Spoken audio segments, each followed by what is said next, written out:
All right, everybody, welcome to the next edition of the Weekly Baseball Rundown here on 1000 Hangouts. I'm filling in for Joey here tonight for this occasion. I have my good friends here by the names of Brandon D. Jesus, Hey, what's going on, guys? doing good, Jesse Ortiz, What's going on, guys?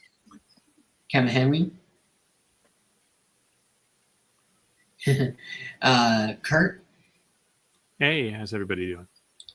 doing good, Johnny, Hiya. Sorry about I've got a lot going on in the background. you're good, we don't hear anything, Thank you. and Eric Limo. Hello. How you guys doing? Doing You- good. We also have one more. We also have one more person coming in just a little while, but it is what it is. We'll get started with our reports of these fellow members' teams, and without we start with Kevin Henry on the Cincinnati Reds this week. Go ahead. I cannot go any further without talking about what happened today. And first, let me just say that anybody watching this who's a Reds fan and is already hating on Tito, Terry Francona, really needs to go root for another team because I'm personally very sick of it. He's been the manager of the Reds now officially for just 2 weeks now. And because the Reds have a losing record at this point, you got to give the guy a chance. And he's already proven himself to be a respectable, knowledgeable manager with his time in Philadelphia, Boston, and Cleveland. Give him some time to settle in. He's getting to know his team. The team knows him. They respect him. They love him. And I get so sick and tired of hearing all this fire Tito, fire Tito. I miss David Bell, so on and so forth. I'm sick of hearing that. The Reds had a good series against San Francisco, taking 2 out of 3 to finish up their road trip after getting clobbered by the Brewers. In fact, the guys at Chatterbox Sports in Cincinnati said it right. Milwaukee is Cincinnati's daddy. The Reds have lost 11 straight series against Milwaukee. And I don't see that slowing down anytime soon. But today, oh my gosh, the Reds had a day game against the Giants. They took a 5-0 lead. I think they scored 5 runs in, what was it, the third inning, I think it was. They could not sustain that. The Giants wound up tying it up on a Wilmer Flores home run in the bottom of the 9th inning. They went to extra innings 6-6, and bottom of the 10th inning, Mike Yastrzemski hits the 2-run home run to give the Giants a victory. Now, I understand that it is still early in the season, but if it doesn't matter who the manager is either, by the way, if you are staked a 5-0 lead, you got to hang on to that. Otherwise, if you blow that kind of lead too many times this year, it's going to be a long season, and we in Cincinnati want a winner. I mean, we've won 2 Central Division championships in 2010, 2012, made the playoffs in 13. I don't count the playoffs in 2020 because the 2020 season to me was a joke. Sorry, Dodgers fans. And but it's been 35 years since our last World Championship, and though I don't expect the Reds to win a World Series this year, I do expect them to get into the playoffs. But if they play like they did today consistently, it's going to be a long year. Thank you very much, Kevin, and I hope you have a good rest of your night and weekend coming up. You bet, guys. Have a good rest of the show. Thank you very much. See you later, Kevin. And Like, speaking of the Dodgers, let's go to Johnny here. Hi, guys. Sorry about the technical issues. As I said, what we've seen out of them so far is they pretty much picked up where they left off from last year. And to me, that's a pretty good sign of their chances of possibly repeating in the World Series. And the way I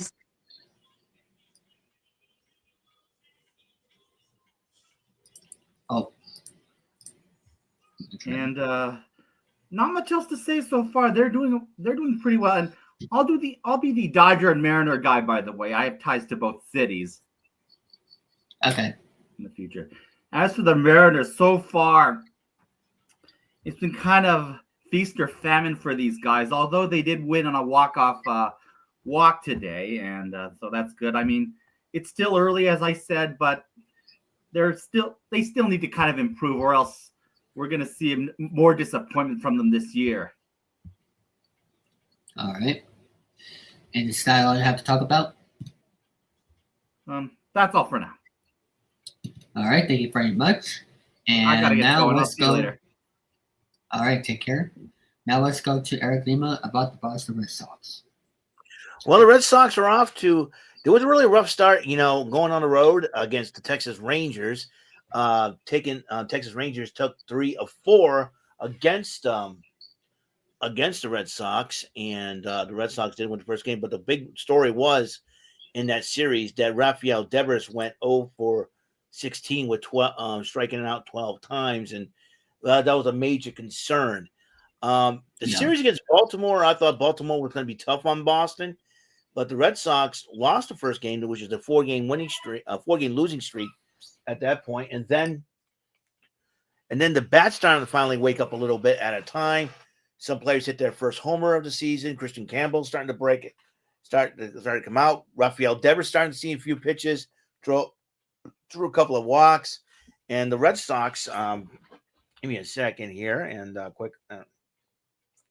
me a quick second here. Oh wow, the 10th inning. The Red Sox are tied with the Blue Jays right now. The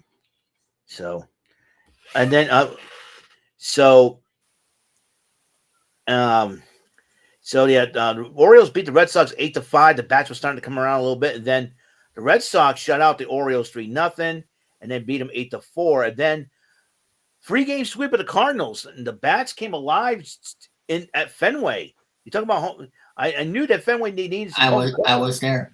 Yeah, you were there. I think a couple of games. Rafael Devers finally hit a home run. Finally got some base hits in the series against Baltimore, and the Red Sox beat the Cardinals 13-9. They won on a walk-off. The game got rained out Saturday, so Sunday day-night doubleheader, 5-4, and then with the walk-off and extra innings by Willie Abreu, and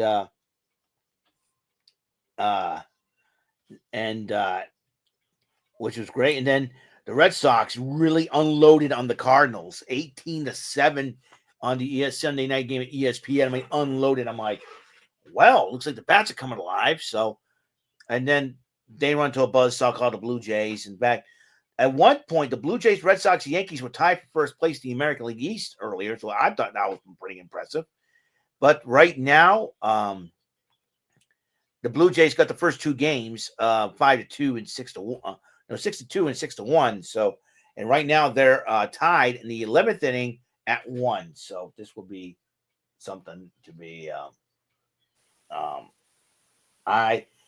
Earlier on, I'm very impressed. I'm glad that Rafael Devers broke out of his slump. He's doing his thing.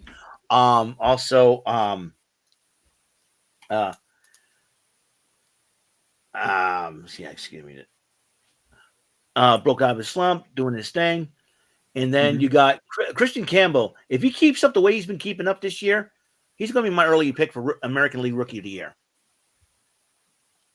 So the outfield's pretty good. I know Yoshida's down in Worcester working on his fielding, and I'm hoping that he can come back to the main roster and help out. But for right now, with Red Sox are doing pretty good. Right now we're at 6-6, so we'll see what happens in this game against Toronto tonight. So that's all I got. And like I said, Garrett Crochet is pitching like an ace. It's on our rotation's going to be. Wait till Brian Bayo comes back and everybody else, Lucas Giolito. We'll see what happens. So until then, that's my report on the Red Sox. All right, thank you very much. Now let's go to Brandon on the White Sox. So just before I came on the air here today, the Sox game just went final against Cleveland. They lost their 7th game in a row by the score of 3-2. And yesterday, well, actually, before I talk about yesterday, during the game today, Corey Lee injured his ankle. He was attempting to steal second base, but then went back, and then he injured his ankle. So we don't know how long he's going to be out, or the severity of the injury. So it looks like Matt Theis will take over at catcher for the foreseeable future, because I don't see Kyle Teal getting a call up anytime soon. I was just looking at his stats in AAA's with the Charlotte Knights. He's batting 190 with an OPS of 673 in 42 Wow. plate appearances. But I think he's going to figure it out, though. And we got him in the Too early. Garrett Crochet trade.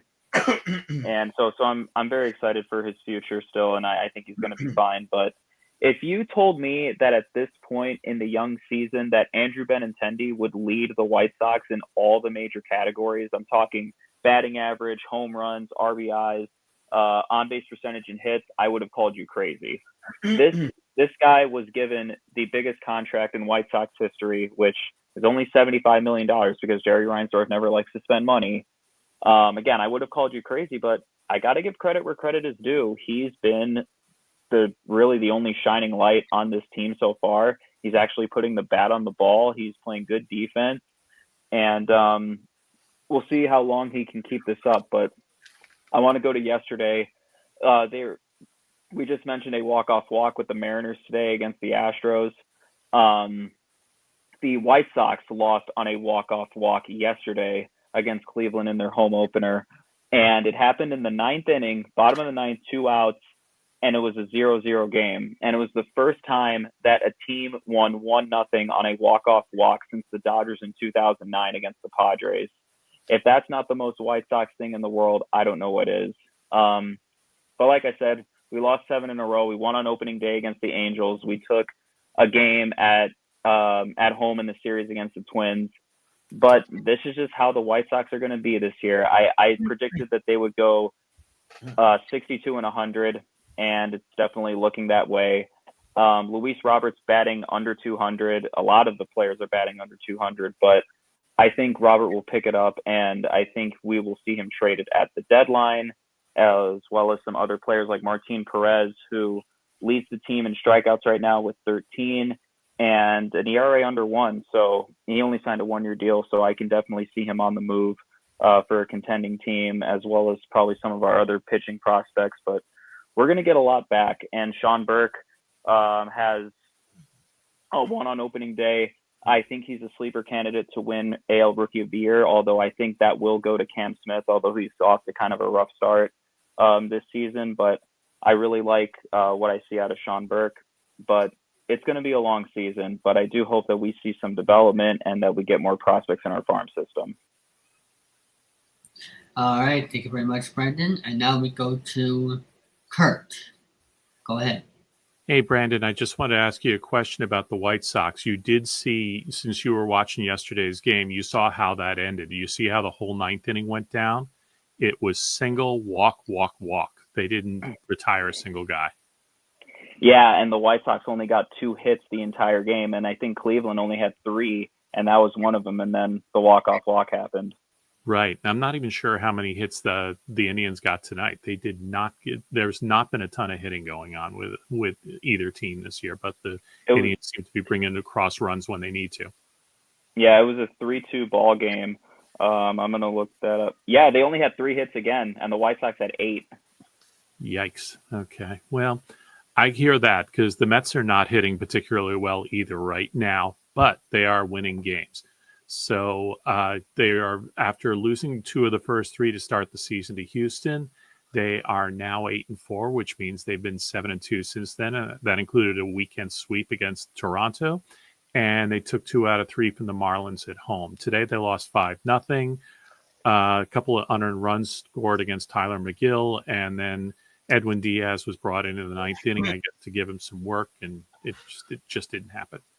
So right now, I'm looking at the team statistics. The Mets are actually leading the National League in earned run average with a 2.02 ERA. That is well above and beyond what anyone would have expected. So I've got to be pretty pleased with that. The hitting, it's low middle. They're averaging a little over 4 runs a game. The league average is 4.51. Again, these are numbers going into today's games. So they're doing okay, not great. Obviously, all eyes are on Juan Soto, and he's got a 925 OPS. He's had 4 doubles and a home run. I guess he's getting used to being at Citi Field, which is pretty nice. Some of the other players are doing pretty well. Pete Alonso has a new 2-year deal, and he's hit 3 home runs and 5 doubles so far this year. That 5 doubles is really important. For a long time, and over the last couple of years, he was hitting a lot of home runs without a lot of doubles.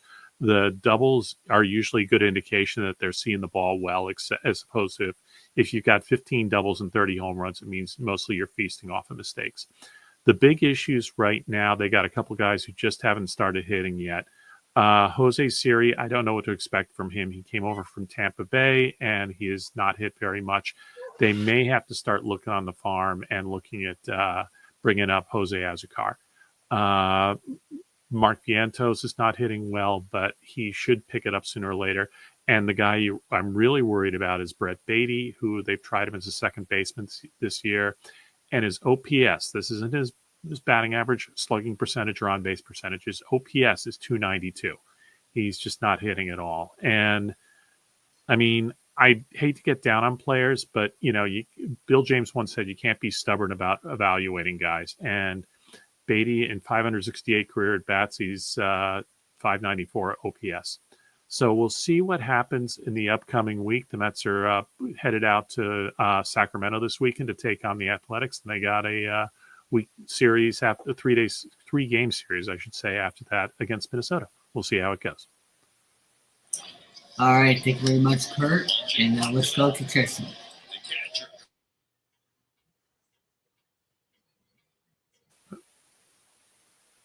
You're on mute. Yeah.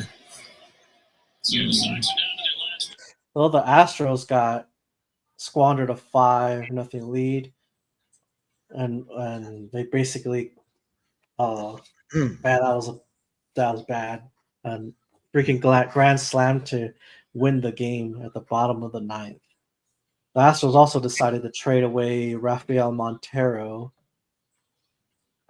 for cash, or I guess cash considerations for a player yet to be named.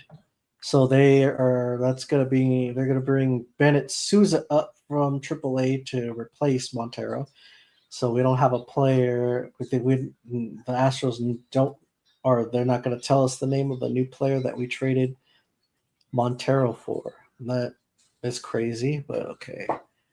The Astros are right now 5-7, and I feel they're in a slump, but I think they're gonna catch it. They're gonna get better. We traded away Kyle Tucker. We let Bregman walk, for Isaac Parati. I don't get what they're trying to do. It's insane to get rid of your star player and Kyle Tucker for I don't know.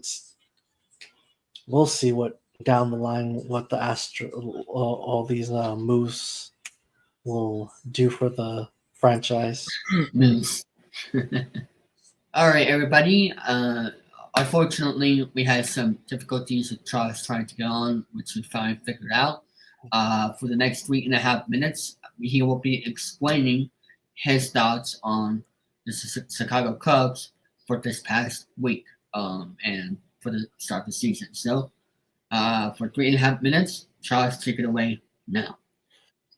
Well, the Cubs had a rough start to the season. As you know, they started their season a little bit earlier because they had to go into Tokyo to play the Dodgers in what they call the Tokyo Classic. Unfortunately, they did not win any of their games there, so they started the season down, I believe 0-3, which is okay to start off a season as long as you don't continue on that trend. But since the trip, they have won 5 out of the 6 of their series. They've taken 2 out of the 3 games, and we've seen a lot of good play from everybody on the team, from the pitchers to the utility people, the offense and defense, they're finally starting to click. So I'm hoping to see some more growth as the season goes on. Unfortunately, they did lose their game to the Texas Rangers today, but they did win the series. So they're 2 out of 3 in the Texas Rangers series. Now they travel all the way to Los Angeles to take on the Dodgers. So I'm kind of excited to see where that's going to go, given what's been with their Shohei Ohtani is their superstar. So I'm interested to see how that's going to play out. Yes, indeed. Do you have any other thoughts about the Cubs? Well, all minus the Tokyo series, I think they've had a really good start to the season. Everybody seems to be working well together, and I think they have a pretty good chance of at least getting the wild card or maybe the division this year. We'll have to see. All right, thank you very much. And that'll be it for this part here. We'll get back to what we were doing previously. And now we are going to go over some of the news that has happened in the past week before we potentially sign off here. Now we're going to pay our respects to Tony Plano and Dotio among dead in Dominican Republic tragedy that happened the other day. Much love to the Dominican Republic. They are a huge part of the game of baseball, and it's just sad to see what's happened over there. So, rest in peace to those who passed away during this tragedy, and our hearts are with the DR. So, our prayers and thoughts to them. Vlad Guerrero Jr., ladies and gentlemen, is staying in Toronto, which is going to be a 14-year, $500 million extension. Now, many of us were surprised, probably. Kurt, you were probably surprised, Brandon, Jesse, and Eric, because, am I correct? He said he wasn't going to talk about it during the season. And now, it looks like they got the deal done. I really thought he was going to free agency, and now he's staying with Toronto. He grew up in Canada, so it makes perfect sense for him to stay where he grew up with. So, I never seen him coming to Boston. As a Bostonian, I never thought he was coming to B-Town, but it is what it is. So, congrats to Vlad Jr. on his contract deal. Now, MLB Signer wonders if Profar has scammed the Atlanta Braves because, of course, with the steroids, that to me looks like very much of a scam for the Atlanta Braves because steroids, PEDs, 8-game suspension. He was a great player with the Padres, and it's just sad to see what he's done with the Braves, and that really affected the organization. So he's well known to be in that, and it is what it is. And Braves acquire Rafael Montero from your Astros jersey. So that's going to be it here for this episode of the Weekly Baseball Rundown. Thank you so much for watching, guys, and I will see you all in the next episode of the Weekly Baseball Rundown. See ya. Have a Take good care, one. guys. Bye. All.